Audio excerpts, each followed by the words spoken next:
Hello दोस्तों, नमस्कार। मैं भी एक आप सभी का एक बार फिर से बहुत बहुत स्वागत करता हूं इस यूट्यूब चैनल पे। तो साथियों, आज के इस सेशन में डिस्कस करने वाले हैं आरआरबी टेक्नीशियन एग्जाम 2024 के लिए फुल पेपर नंबर पहला, जिसमें साथियों हम लोग टोटल 70 क्वेश्चन को डिस्कस करेंगे।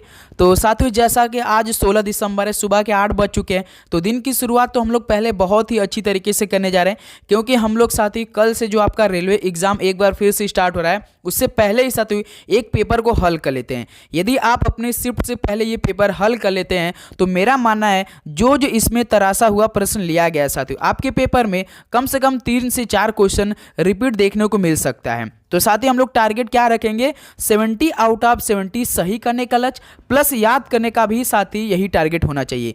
क्योंकि देखिए, आपका टेक्नीशियन एग्जाम 19 दिसंबर से स्टार्ट हो रहा है। कल से आपका जेई का एग्जाम स्टार्ट हो जा रहा है। जैसा आपका टीसीएस सवाल बना रही इस बार एएलपी में जिस तरह सवाल बनाई, उसके बाद आरपीएफ एसआई में, तो मेरा मानना है कि टेक्नीशियन प्लस जेई में भी ऐसा ही सवाल आपको देखने को मिल सकता है। आपका साथियों 1.5 घंटे का पेपर होगा, 100 क्वेश्चन मिलेगा। इसमें सेक्शन नहीं रहेगा, कभी आपको जीके के सवाल मिलेगा, तो कभी रीजनिंग का, तो कभी मैथ का, कभी करंट अफेयर का। ऐसे ही साथ ही ये सेशन भी आपके लिए तैयार किया गया है। ओके दोस्त, तो चलिए इस सेशन को स्टार्ट करते हैं। डेली क्लास हम आपको सुबह 8:30 बजे प्रोवाइड करें और शाम को 6 से 8 बजे के बीच में। तो साथ ही आप सभी से रिक्वेस्ट है कि आप लोग नोटिफिकेशन यार ऑन कर लीजिए। जब भी हम आपको क्लास प्रोवाइड करें, आपके पास नोटिफिकेशन जाए और क्लास आप बहुत ही अच्छी तरीके से देख ले, कम समय में अधिक क्वेश्चन करने का प्रयास करेंगे। ओके दोस्त, तो चलिए सेशन को स्टार्ट करते हैं। और लास्ट में बस आपसे एक ही रिक्वेस्ट है कि अपना स्कोर हमें जरूर कमेंट करके बताइएगा। पहला प्रश्न देखिए साथी, वर्मी कंपोस्टिंग एक विधि है जिसमें खाद बनाने में किसका उपयोग होता है? तो वर्मी कंपोस्टिंग एक विधि है जिसमें खाद बनाने में केंचुए का उपयोग होता है मेरे भाई। पहले का हम लोग का सी ऑप्शन क्या हो जाएगा, बिल्कुल राइट आंसर हो जाएंगे। चलिए अगला सवाल देखिए साथी, क्वेश्चन नंबर सेकंड क्या दिया है, जो वस्तुएं अपने स्वयं के प्रकाश का उत्सर्जन करती है उन्हें क्या कहा जाता है? जो वस्तुएं अपने स्वयं के प्रकाश का उत्सर्जन करती है उन्हें साथी चमकदार वस्तुएं कहा जाता है। तो सेकंड का डी ऑप्शन क्या हो जाएगा मेरे भाई, बिल्कुल आपका राइट आंसर हो जाएंगे। ओके, चलिए नेक्स्ट नंबर देखिए, क्वेश्चन नंबर थर्ड क्या दिया है, डैश जीवमंडल के जैविक घटक हैं। तो साथी जो आपके जीवित चीज़ें हैं ये जीवमंडल के जैविक घटक हैं। याद रखिए, जो जीवित चीज़ें होती हैं ना, ये जीवमंडल के जैविक घटक होते हैं मेरे भाई। बी ऑप्शन क्या हो जाएगा आपका, बिल्कुल राइट आंसर हो जाएंगे। ओके, चलिए नेक्स्ट नंबर देखिए, क्वेश्चन नंबर 4 क्या दिया है, एक कार एक वृत्तीय गति में यात्रा करती है, निम्नलिखित में से कौन सा कथन सत्य है? तो साथी जो एक कार है एक वृत्तीय गति में यात्रा करती है, तो इनमें से कौन सा कथन सत्य है? तो साथी याद रखिएगा, इनमें से जो कथन सत्य है, कार द्वारा तय की गई दूरी सदैव कार के विस्थापन से अधिक होगी। यही आपका कथन क्या है साथी, सत्य। जो कार द्वारा तय की गई दूरी साथी हमेशा सदैव कार के विस्थापन से अधिक ही होगी। तो बी ऑप्शन क्या हो जाएगा मेरे भाई, सवाल का बिल्कुल राइट आंसर हो जाएंगे। ध्यान देंगे साथी, ऐसे सवाल आपके पेपर में आने वाले, इस बार थोड़ा सा कथन वाले भी सवाल आप देख कर जाएंगे। क्वेश्चन नंबर 5 देखिए, कमजोर तने वाले पौधे जो सीधे खड़े नहीं हो सकते लेकिन जमीन पर फैले हुए क्या कहलाते हैं? बताइए साथी, कमजोर तने वाले पौधे जो सीधे खड़े नहीं हो सकते लेकिन जमीन पर फैले हुए हैं, उन्हें क्या कहते हैं आप लोग? तो साथी लता बोलते हैं उन्हें। तो बी ऑप्शन क्या हो जाएगा, बिल्कुल राइट आंसर हो जाएंगे। ध्यान देंगे आप लोग। चलिए नेक्स्ट नंबर देखिए, क्वेश्चन नंबर 6 क्या दिया है, एक स्विच का उपयोग विद्युत परिपथ को किसके लिए किया जाता है? तो भाई एक स्विच का उपयोग विद्युत परिपथ को हम लोग किसके लिए मतलब कि उपयोग करते हैं? तो साथ ही ये तो हम लोग बनाने या तोड़ने के लिए करते हैं। तो डी ऑप्शन क्या हो जाएगा, बिल्कुल राइट आंसर हो जाएंगे। ओके, चलिए नेक्स्ट नंबर देखिए, क्वेश्चन नंबर 7 क्या दिया है, वर्षा जल संचयन क्या है? वर्षा जल संचयन एक प्रकार के साथ ही वर्षा जल का संग्रहण और भंडारण है।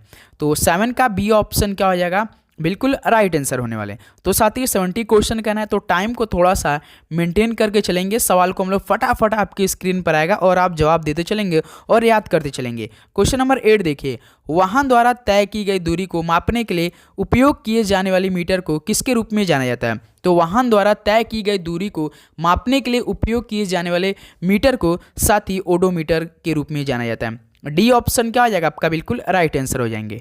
चलिए अगला सवाल देखिए, क्वेश्चन नंबर 9 क्या दिया है, भोजन नली जिसके माध्यम से भोजन को मुंह से पेट तक ले जाया जाता है उसे किसके रूप में जाना जाता है? जो साथी भोजन नली है जिसके माध्यम से भोजन को मुंह से पेट तक हम लोग ले जाया जाते हैं तो उसे क्या कहते हैं? ग्रास नली के रूप में जाना जाता है। तो सी ऑप्शन क्या हो जाएगा? बिल्कुल राइट आंसर हो जाएंगे। ओके, चलिए नेक्स्ट नंबर देखिए, क्वेश्चन नंबर 10 क्या दिया है?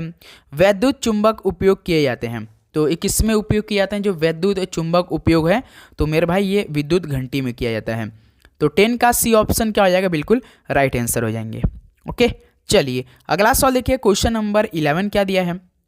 गैल्वेनीकरण धातु पर किसके लेपन की प्रक्रिया है? तो गैल्वेनीकरण धातु पर ये किसके लेपन की प्रक्रिया है? तो साथ ही जिंक के लेपन की प्रक्रिया है।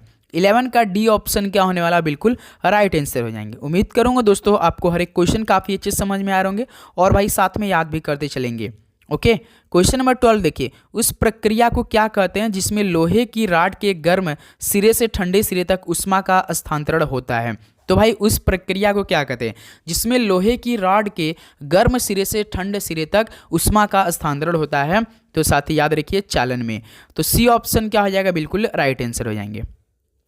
ओके, चलिए अगला सवाल देखिए, क्वेश्चन नंबर 13 क्या दिया है? रक्त का कौन सा घटक थक्का जमने में मदद करता है? बताइए, रक्त का कौन सा घटक है जो कि थक्का जमने में मदद करता है? तो भाई बिम्बाणु है, नाम भी देखिए बिम्बाणु। डी ऑप्शन क्या होने वाला है? बिल्कुल राइट आंसर हो जाएंगे। ओके, चलिए अगला सवाल देखिए, क्वेश्चन नंबर 14 क्या दिया है? मशरूम में किस प्रकार का पोषण पाया जाता है? बताइए, मशरूम में किस प्रकार का पोषण पाया जाता है? तो मृत जीवी साथी पाया जाता है। डी ऑप्शन क्या होने वाला? बिल्कुल राइट आंसर हो जाएंगे। ओके, चलिए नेक्स्ट नंबर देखिए, क्वेश्चन नंबर 15 क्या दिया है मेरे भाई? एक अम्ल यानी एसिड और एक क्षार यानी बेस कहा जाता है, इसके बीच की अभिक्रिया को क्या कहा जाता है? तो एक एसिड और एक बेस के बीच की अभिक्रिया को क्या कहते हैं मेरे भाई? तो उदासीनीकरण अभिक्रिया बोलते हैं। याद रखिए उदासीनीकरण अभिक्रिया। तो 15 का बी ऑप्शन क्या हो जाएगा? बिल्कुल राइट आंसर हो जाएंगे। ओके, चलिए अगला सवाल देखिए साथी, क्वेश्चन नंबर 16 क्या दिया है? उसे पेशीय नलिका को क्या कहते हैं जिसके द्वारा संचित मूत्र को शरीर से बाहर निकाला जाता है? तो भाई उस पेशीय नलिका को क्या कहते हैं जिसके द्वारा हम लोग संचित मूत्र को शरीर से बाहर निकालते हैं? तो साथी मूत्र तो मार्ग बोलेंगे ना। डी ऑप्शन क्या हो जाएगा? बिल्कुल राइट आंसर होने वाले। जो साथी हम लोग शुरुआती के साइंस के क्वेश्चन करें भाई, वो सवाल आपके पेपर के लिए समझिए रामबाण होने वाले, क्योंकि देखिए हम लोग पहले 6, 7, 8 और 9, 10 के सवाल इसमें हम लोग ऐड किए हैं, तो आपके पेपर वहीं से सवाल आने वाले भाई।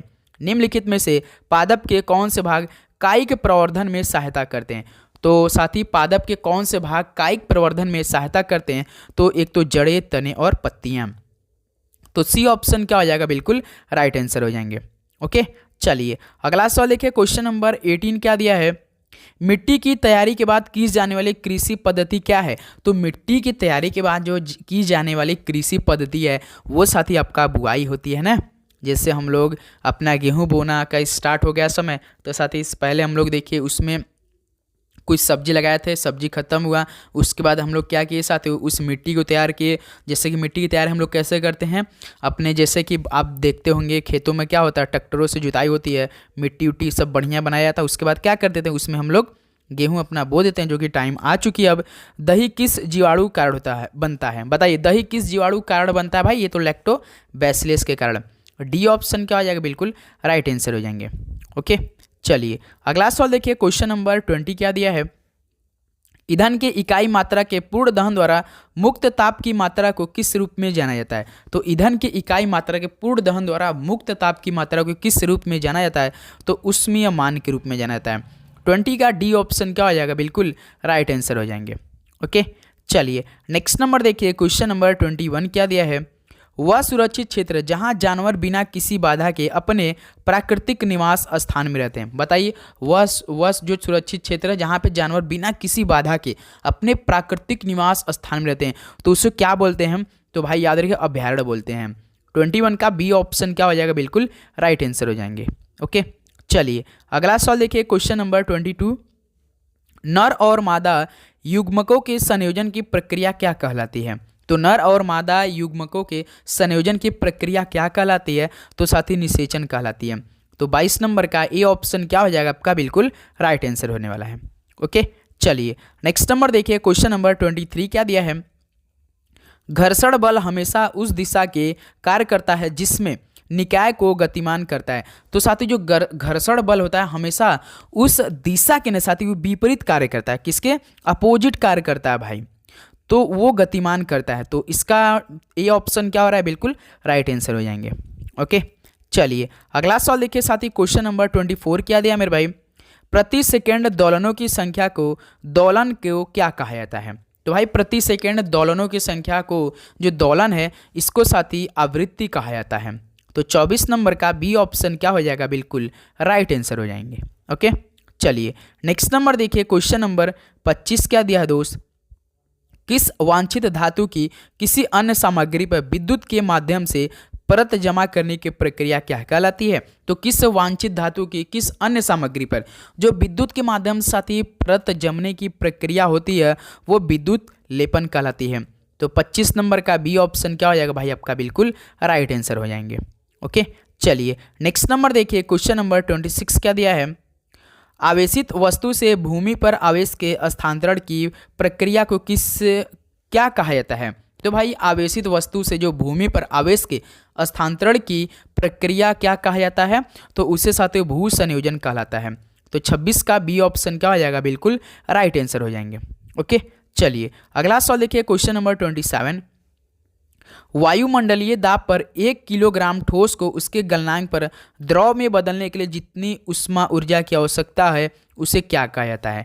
तो भाई याद रखिए संलयन की गुप्त उष्मा कहलाती है, संलयन की गुप्त उष्मा। तो सी ऑप्शन क्या होने वाला, बिल्कुल राइट आंसर हो जाएंगे। ओके चलिए अगला सवाल देखिए, क्वेश्चन नंबर 28 क्या दिया है, एक यौगिक तत्व हमेशा किसके अनुसार निश्चित अनुपात में उपस्थित होते हैं। तो एक यौगिक तत्व हमेशा द्रव्यमान के अनुसार भाई निश्चित अनुपात में उपस्थित होते हैं, याद रखिए द्रव्यमान के अनुसार। तो 28 नंबर का ए ऑप्शन क्या हो रहा है, बिल्कुल राइट आंसर हो जाएंगे। ओके चलिए अगला सवाल देखिए, क्वेश्चन नंबर 29 क्या दिया है, न्यूट्रॉन किसके द्वारा खोजा गया था। बताइए भाई न्यूट्रॉन किसके द्वारा खोजा गया था। तो जेम्स चैडविक के द्वारा। 29 का ए ऑप्शन क्या हो जाएगा, बिल्कुल राइट आंसर हो जाएंगे। ओके चलिए दोस्त अगला सवाल देखते हैं, क्वेश्चन नंबर 30 क्या दिया है, कोशिका के सबसे बाहरी आवरण को क्या कहा जाता है। तो कोशिका के सबसे बाहरी आवरण को क्या कहा जाता है मेरे भाई, तो कोशिका झिल्ली कहा जाता है। तो याद रखिए 30 का सी ऑप्शन क्या हो जाएगा, बिल्कुल राइट आंसर हो जाएंगे। ओके चलिए नेक्स्ट नंबर देखिए, क्वेश्चन नंबर 31 क्या दिया है, पौधों में लचीलापन निम्नलिखित में से किस उत्तक कारण होता है। तो पौधों में लचीलापन साथियों किस उत्तक कारण होता है। तो ये आपका कॉलन काइमा के कारण होता है, कॉलन जो काइमा होता है ना इसके कारण ही पौधों में क्या होता है साथी, लचीलापन आ जाता है। तो बी ऑप्शन क्या हो जाएगा, बिल्कुल राइट आंसर हो जाएंगे।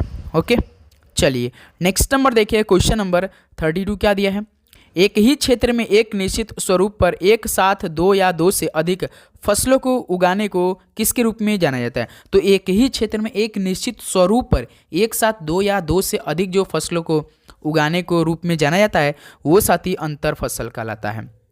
बी ऑप्शन क्या आ जाएगा, बिल्कुल राइट आंसर हो जाएंगे। ओके चलिए अगला सवाल देखिए, क्वेश्चन नंबर 33, कार्बन के अन्य परमाणुओं के साथ आबंध बनाने के लिए कार्बन की अद्वितीय क्षमता को क्या कहा जाता है। तो कार्बन के अन्य परमाणुओं के जो साथ आबंध बनाने के लिए कार्बन की अद्वितीय क्षमता है इसको साथ ही श्रृंखलन कहा जाता है। तो 33 का बी ऑप्शन क्या हो जाएगा, बिल्कुल राइट आंसर हो जाएंगे।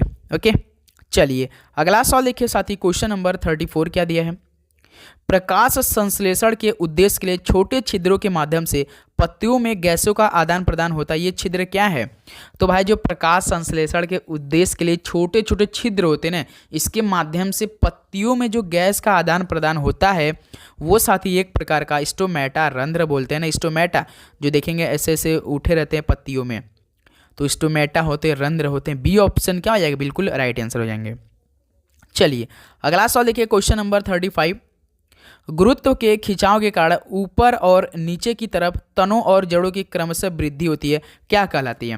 तो गुरुत्व के खिंचाव के कारण ऊपर और नीचे की तरफ जो तनों और जड़ों की क्रमशः वृद्धि होती है वो साथी आपका गुरुत्वानुवर्तन कहलाती है। तो 35 का सी ऑप्शन क्या हो जाएगा, बिल्कुल राइट आंसर हो जाएंगे। ओके चलिए अगला सवाल देखिए साथी, क्वेश्चन नंबर 36 क्या दिया है, अभिलंब किरण, आपतित किरण और परावर्तित किरण एक किसमें एक ही तल पर होते हैं। तो अभिलंब किरण, आपतित किरण और परावर्तित किरण जो है साथ ये परावर्तन में एक ही तल पर होते हैं, परावर्तन। तो 36 का ए ऑप्शन क्या हो जाएगा, बिल्कुल राइट आंसर हो जाएंगे। ओके, चलिए अगला सवाल देखिए दोस्त, क्वेश्चन नंबर 37 क्या दिया है, निकट दृष्टि दोष का उपयोग करके ठीक किया जाता है। तो बताइए किस लेंस का उपयोग करके निकट दृष्टि दोष साथी इसका उपयोग करके ठीक किया जाता है। तो दोस्त ये अवतल लेंस का उपयोग करके। तो 37 का बी ऑप्शन क्या हो रहा है, बिल्कुल राइट आंसर हो जाएंगे। ओके, चलिए अगला सवाल देखिए, क्वेश्चन नंबर 38 क्या दिया है, ऑक्सीजन के एक अणु में कितने परमाणु होते हैं, बताइए राइट आंसर दीजिए। ये सवाल आप लोग, ऑक्सीजन के एक अणु में कितने मतलब की परमाणु होते हैं, तो भाई 2 होते हैं। तो 38 का सी ऑप्शन क्या हो रहा है, बिल्कुल राइट आंसर हो जाएंगे। ओके, चलिए नेक्स्ट नंबर देखिए, क्वेश्चन नंबर 39 क्या दिया है, निम्नलिखित में से कौन सा एक विषाणु जनित रोग है। तो इनमें से कौन सा एक विषाणु जनित रोग है, तो मेरे भाई खसरा है। तो 39 का ए ऑप्शन क्या हो रहा है, बिल्कुल राइट आंसर हो जाएंगे। चलिए नेक्स्ट नंबर देखिए, क्वेश्चन नंबर 40 क्या दिया है, जब लिटमस को बोरैक्स के 1 विलयन में मिलाया जाता है तो यह क्या हो जाता है। तो जब लिटमस को बोरैक्स के 1 विलयन में मिलाया जाता है तो साथ ही यह नीला कलर का हो जाता है। डी ऑप्शन क्या आ रहा है 40 का, बिल्कुल राइट आंसर होने वाला है। ओके, चलिए नेक्स्ट नंबर देखिए, क्वेश्चन नंबर 41 क्या दिया है, निम्नलिखित में से कौन भारत की पहली एकीकृत ग्रीन फील्ड स्मार्ट सिटी है। भारत की पहली जो एकीकृत ग्रीन फील्ड स्मार्ट सिटी है वो मेरे भाई अटल नगर छत्तीसगढ़ है। तो 41 का सी ऑप्शन क्या हो रहा है, बिल्कुल राइट आंसर हो जाएंगे। ओके, चलिए अगला सवाल देखिए, क्वेश्चन नंबर 42 क्या दिया है, रक्त धमनियों से सिराओं में सूक्ष्म वाहिकाओं के माध्यम से फैलता है जिसे किसके रूप में जाना जाता है। तो रक्त धमनियों से सिराओं में सूक्ष्म वाहिकाओं के माध्यम से जो फैलता है उसे साथ ही हम लोग क्या बोलते हैं, तो कोशिका के रूप में जाना जाता है, कोशिका ने केशिका के रूप में। तो 42 का सी ऑप्शन क्या हो रहा है, बिल्कुल राइट आंसर हो जाएंगे। ओके, केशिका याद रखिएगा। क्वेश्चन नंबर देखिए 43, एक चतुर्भुज के सभी आंतरिक कोणों का योग क्या है। तो भाई एक चतुर्भुज के सभी आंतरिक कोण तो 360 डिग्री को होंगे ना। तो 43 का ए ऑप्शन क्या हो रहा है, बिल्कुल राइट आंसर हो जाएंगे। ओके, चलिए अगला सवाल देखिए, क्वेश्चन नंबर 44, एक पदार्थ जो बिना खपत किए एक अभिक्रिया की दर को बढ़ाता है उसे क्या कहा जाता है। तो एक पदार्थ जो बिना खपत किए एक अभिक्रिया की दर को बढ़ाता है उसे क्या कहा जाता है। तो भाई उत्प्रेरक कहा जाता है। तो 44 का डी ऑप्शन क्या हो जाएगा, बिल्कुल राइट आंसर होने वाला है। ओके, चलिए नेक्स्ट नंबर देखिए, क्वेश्चन नंबर 45 क्या दिया है, एक परमाणु के नाभिक में मौजूद प्रोटॉन और न्यूट्रॉन की कुल संख्या के रूप में जाना जाता है। तो भाई एक परमाणु के नाभिक में जो मौजूद प्रोटॉन और न्यूट्रॉन की कुल संख्या के रूप में जाना जाता है तो वो साथी याद रखिए द्रव्यमान संख्या होती है। तो 45 का ए ऑप्शन क्या हो जाएगा आपका, बिल्कुल राइट आंसर हो जाएंगे। ओके, चलिए नेक्स्ट नंबर देखिए, क्वेश्चन नंबर साथी 46 क्या दिया है, रीजनिंग के सवाल आपको देखने को मिल गए। दिए गए समीकरण को सही बनाने के लिए किन 2 चिन्हों को आपस में बदलना होगा। तो साथ ही ये सवाल देखिए आपको ऑप्शन के द्वारा करना पड़ता है। तो जैसे कि ये पहला ऑप्शन उठाएंगे गुणा और माइनस, तो इसमें आपस में चेंज करेंगे, देखेंगे ये जो 13 है ना, ये आप यदि आ गया इस समीकरण को हल करें तो समझिए वो राइट आंसर हो जाएगा। तो जैसे देखिए साथियों हम लोग ऑप्शन डी से करते हैं, जैसे कि भाग और प्लस को आपस में चेंज करते हैं पहले, है ना। देखिए तो 3 इंटू गुणा है तो आपका एज इट इज रहते हैं, फिर प्लस है तो प्लस को हम लोग गुणा भाग में डिवाइड करें, क्योंकि देखिए डिवाइड और प्लस को आपस में चेंज करें 2, उसके बाद माइनस 4 है, फिर डिवाइड प्लस में चेंज कर देंगे, क्योंकि हम लोग ऑलरेडी ही प्लस को डिवाइड में चेंज कर देंगे, तो हम लोग डिवाइड को प्लस में चेंज कर देंगे। इसको हल कीजिए आप लोग, देखिए 3 इंटू उसका मल्टी पहले बॉडमस के नियम में क्या होता है, डिवाइड होता है, तो 2 का डिवाइड 6 में करेंगे 3 आएगा, -4 + 8, फिर देखिए 3 3 या 9 है, -4 + 8। अभी देखिए ये प्लस में होता है और ये प्लस 9 8 17, 17 में से 4 घटाइए 13, जो कि देखिए ये दिया है। तो साथ यही क्या हो जाएगा, ऑप्शन डी बिल्कुल राइट आंसर हो जाएगा। तो तरीका बस समझिए साथियों आपको कैसे करना पड़ेगा। आपको पेपर में देखिए साथियों हमने तो तुरंत बता दिया, लेकिन आपको पेपर में हर एक ऑप्शन को देखना पड़ेगा भाई कि कौन सा ऑप्शन से ये आंसर आ सकता है। आपके एसएससी एग्जाम में ये सवाल बार बार पूछता है, तो टीसीएस ही सवाल पूछ रही थी, सॉरी टीसीएस ही सवाल आपके पेपर में देने वाली है। ओके दोस्त, चलिए अगला सवाल देखिए, क्वेश्चन नंबर 47, निम्नलिखित में से किसने ज्ञात किया कि मच्छर मलेरिया फैलाते हैं। बताइए किसने ज्ञात किया कि मच्छर मलेरिया फैलाते हैं। तो साथ ही ये सर रोनाल्ड रॉस ने किया था। तो 47 का ए ऑप्शन क्या हो रहा है, बिल्कुल राइट आंसर हो जाएंगे। चलिए नेक्स्ट नंबर देखिए, क्वेश्चन नंबर 48, सोनार का पूर्ण रूप क्या है, बताइए सोनार का पूर्ण रूप क्या है। तो साउंड नेविगेशन एंड रेंजिंग है। तो 48 का बी ऑप्शन क्या हो रहा है भाई आपका, बिल्कुल राइट आंसर हो जाएंगे। ओके चलिए नेक्स्ट नंबर देखिए, क्वेश्चन नंबर 49 क्या दिया है। निम्नलिखित में से कौन सा तत्व इकाबुरान के रूप में जाना जाता है। तो कौन सा तत्व इकाबुरान के रूप में जाना जाता है, तो स्कैंडियम। 49 का डी ऑप्शन क्या हो जाएगा, बिल्कुल राइट आंसर हो जाएंगे। ओके चलिए नेक्स्ट नंबर देखिए, क्वेश्चन नंबर 50 क्या दिया है। दो सतहों की अनियमितताओं से क्या होता है, स्थैतिक घर्षण का कारण बनता है। तो भाई दो सतहों की अनियमितताओं से क्या होता है, जो स्थैतिक घर्षण का कारण बनता है, तो याद रखिए अंतर्गथन बोला जाता है साथी। तो 50 का बी ऑप्शन अंतर्गथन बिल्कुल राइट आंसर होने वाला है। ओके चलिए नेक्स्ट नंबर देखिए, क्वेश्चन नंबर 51 क्या दिया है। दिए गए विकल्पों में से विषम शब्द ज्ञात कीजिए। तो साथ ही इनमें से विकल्प जो दिया है इसमें सबको विषम शब्द ज्ञात करना है। तो इनमें से कौन, वृक्ष, जड़ी बूटी, झाड़ी, एक प्रकार के क्या है साथी, सभी ये आप देखेंगे विभिन्न तरह के सभी पौधे के किस्म है अलग अलग, लेकिन फूल तो साथी आपका कैसा है, तो ये जबकि फूल जो है दोस्तों ये पौधा पर उगता है, तो यही क्या है आपका फूल क्या है, विषम शब्द है। तो 51 का सी ऑप्शन बिल्कुल राइट आंसर हो जाएंगे। ओके चलिए अगला सवाल देखिए, क्वेश्चन नंबर 52। निम्नलिखित में से कौन सा प्राणी प्रायः अपने घोंसले में अंडे नहीं देता है। तो इनमें से कौन सा ऐसा प्राणी जो कि प्रायः अपने घोंसले में अंडे नहीं देता है, तो कोयल ऐसा करता है भाई। याद रखिएगा कोयल साथी कभी भी अपने घोंसले में अंडे नहीं देता है। तो 52 का बी ऑप्शन बिल्कुल राइट आंसर हो जाएंगे। चलिए अगला सवाल देखिए, क्वेश्चन नंबर 53। निम्नलिखित में से कौन एक कीटनाशक है। तो भाई डीडीटी। डीडीटी एक कैसा है, कीटनाशक है। तो ए ऑप्शन क्या हो जाएगा, बिल्कुल राइट आंसर। चलिए नेक्स्ट नंबर देखिए, क्वेश्चन नंबर 54। दिए गए विकल्प में से विषम अक्षरों वाला समूह ज्ञात कीजिए। तो चलिए साथियों दिए गए विकल्पों में से विषम अक्षर को चुनिए।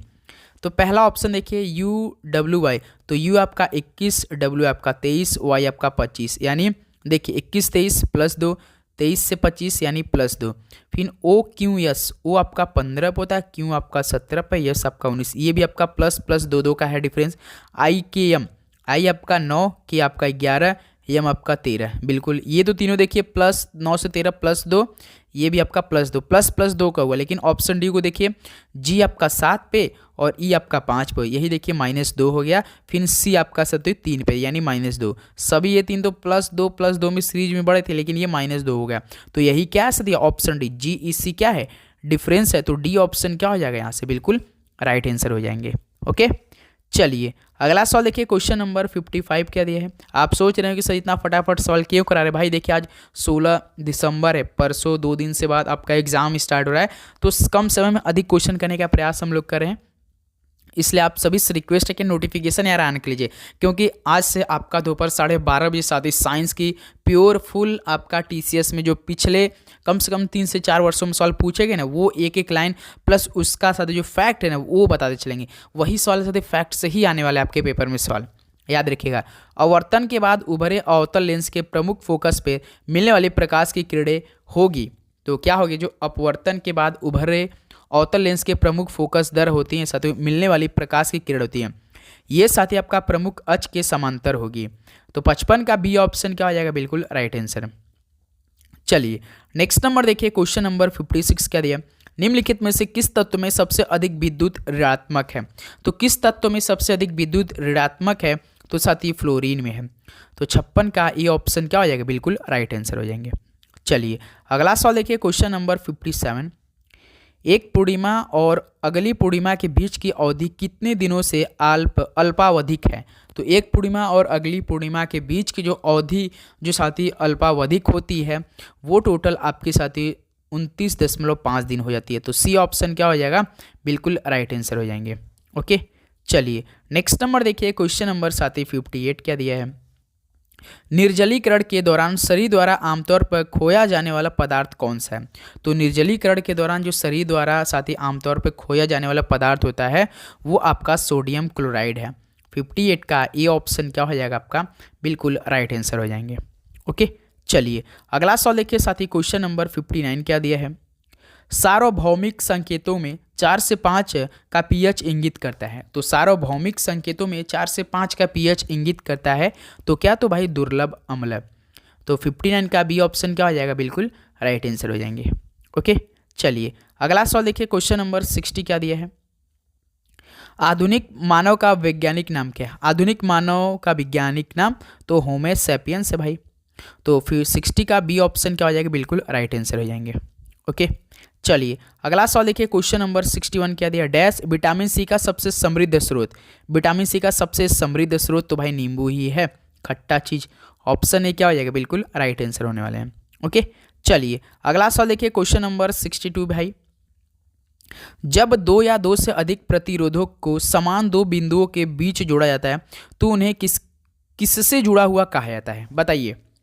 तो साथियों, जब दो या दो से अधिक प्रतिरोधों को यानी रेजिस्टेंस को समान दो बिंदुओं के बीच जोड़ा जाता है तो उन्हें साथे क्या किस में जुड़ा हुआ कहा जाता है, आपका सीरीज में या पैरेलल में, यानी आपका श्रेणी में या समांतर, इन्हीं दोनों में होगा तो भाई समानांतर में हो जाएगा, पैरेलल में तो क्या हो जाएगा, सीरी ऑप्शन सी क्या हो जाएगा, बिल्कुल राइट आंसर हो जाएंगे।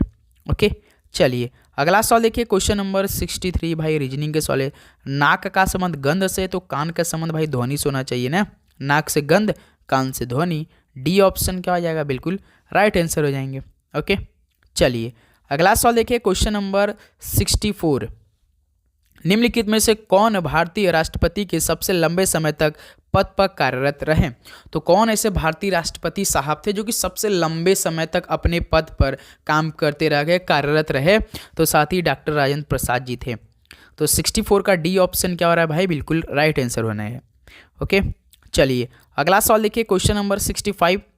निम्नलिखित में से कौन सा साबुन का उप उत्पाद है। तो कौन सा साबुन का उत्पाद है, तो साथ ही याद रखिए ग्लिसरीन है। 65 का सी ऑप्शन क्या हो जाएगा, बिल्कुल राइट आंसर हो जाएंगे। चलिए नेक्स्ट नंबर देखिए, क्वेश्चन नंबर 66। निम्नलिखित में से कौन सा पृथ्वी पर सबसे कम घना ठोस है। पृथ्वी पर सबसे कम घना ठोस है तो वो साथी एरोग्राफीन है। तो 66 का बी ऑप्शन क्या हो जाएगा, बिल्कुल राइट आंसर हो जाएंगे। ओके दोस्त, चलिए नेक्स्ट नंबर देखिए, क्वेश्चन नंबर 67। निम्नलिखित में से कौन सा एक नेत्र विकार है। तो इनमें से कौन सा एक नेत्र विकार है, तो साथी मायोपिया है। तो 67 का डी ऑप्शन क्या हो जाएगा आपका, बिल्कुल राइट आंसर होने वाले हैं। ओके, चलिए अगला सवाल देखिए, क्वेश्चन नंबर 68 क्या दिया है। NH3 में नाइट्रोजन की संयोजकता है। तो NH3 में नाइट्रोजन की संयोजकता आपसे पूछी जा रही है, तो कितनी होती है, 3 होती है। ऑप्शन ए बिल्कुल राइट आंसर होने वाले हैं। ओके दोस्त, चलिए अगला सवाल देखिए, क्वेश्चन नंबर 69 क्या दिया है। एक यौगिक का आणविक सूत्र C2H6O है, उस यौगिक का नाम है।